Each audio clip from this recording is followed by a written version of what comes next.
ఇండస్ట్రీలో hit combinations కి ఓ range లో క్రేజ్ ఉంటుంది. అందులో హీరో హీరోయిన్ కాంబినేషన్ గురించి అయితే ప్రత్యేకంగా చెప్పాల్సిన పని లేదు.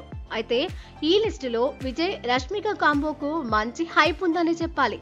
గీతా గోవిందం చిత్రంతో మొదలైన వీళ్ళ కాంబో డియర్ కామ్రేడ్ చిత్రంతో కూడా కంటిన్యూ అయింది. అయితే డియర్ కామ్రేడ్ తర్వాత వీళ్ళిద్దరూ వేరు వేరు సినిమాలతో బిజీగా ఉన్నారు. కానీ మళ్ళీ వీళ్ళిద్దరి కాంబినేషన్ లో మూవీ సెట్ చేయడానికి మేకర్స్ కూడా ఎప్పటి నుంచో ప్రయత్నాలు చేస్తున్నారు. అయితే అది పెద్దగా వర్కౌట్ కాలేదు. ఈలోగా Rashmika India's most wanted heroines లిస్టులో చేరి నేషనల్ క్రష్ గా బాక్స్ ఆఫీస్ వద్ద సత్తా చాటుకుంది. అయితే దేనికి భిన్నంగా విజయ్ దేవరకొండ మాత్రం సక్సెస్ కోసం ఎదురు చూస్తున్నాడు.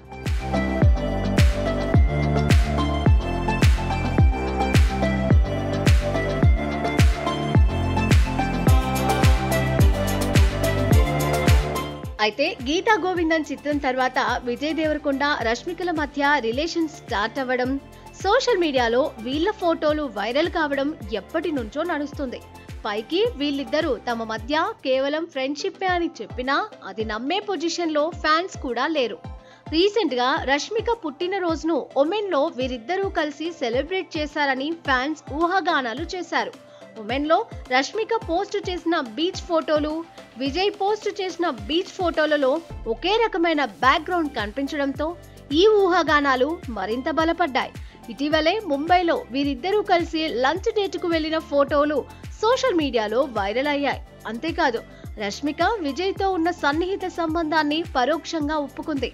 ఓ ఇంటర్వ్యూలో ఆమె విజయ్ తో నాకు చాలా సన్నిహిత సంబంధం ఉంది, నేను చేసే ప్రతి పనిలో అతని సలహా తీసుకుంటాను అని చెప్పింది. ఇక రష్మిక సోషల్ మీడియా పోస్టులు కూడా ఈ రూమర్స్ కు ఆజ్యం పోస్తున్నాయి. Vijay cinema Kingdom teaser release అయినప్పుడు రష్మిక దాన్ని ప్రశంసిస్తూ పోస్ట్ చేసింది. అలాగే విజయ్ సోదరుడు ఆనంద్ దేవరకొండ పుట్టిన రోజున రష్మిక హృదయపూర్వక విషెస్ పోస్ట్ చేయడం, విజయ్ కుటుంబంతో ఆమె సన్నిహితంగా ఉండటం కూడా ఫ్యాన్స్ లో చర్చనీయాంశంగా మారింది. అయితే విజయ్ దేవరకొండ రష్మిక మందన్న ఎప్పుడూ తమ రిలేషన్షిప్ గురించి అధికారికంగా ప్రకటించలేదు. అయితే ఇప్పుడు వీళ్ళిద్దరి కాంబినేషన్ లో మైత్రి మూవీ మేకర్స్ బ్యానర్ లో రాహుల్ సంకృత్యాన్ దర్శకత్వంలో మూవీ తెరకెక్కనుందనే వార్త సోషల్ మీడియాలో వైరల్ గా మారింది. తాజాగా మైత్రి పెట్టిన పోస్టుకు రష్మిక రిప్లై ఇవ్వడం ఆ వార్తలకు మరింత ఊపందుకునేలా చేస్తున్నాయి. విజయ్ దేవరకొండ కెరియర్ లో 14వ చిత్రంగా తెరకెక్కనున్న ఈ చిత్రంలో బాలీవుడ్ స్టార్స్ కూడా నటించబోతున్నారని టాక్ వినిపిస్తుంది. మొత్తానికి షూటింగ్ మొదలు కాకముందే ఇలాంటి ఇంట్రెస్టింగ్ అప్డేట్స్ తో ఈ మూవీకి మంచి బజ్ క్రియేట్ అయిందని చెప్పాలి.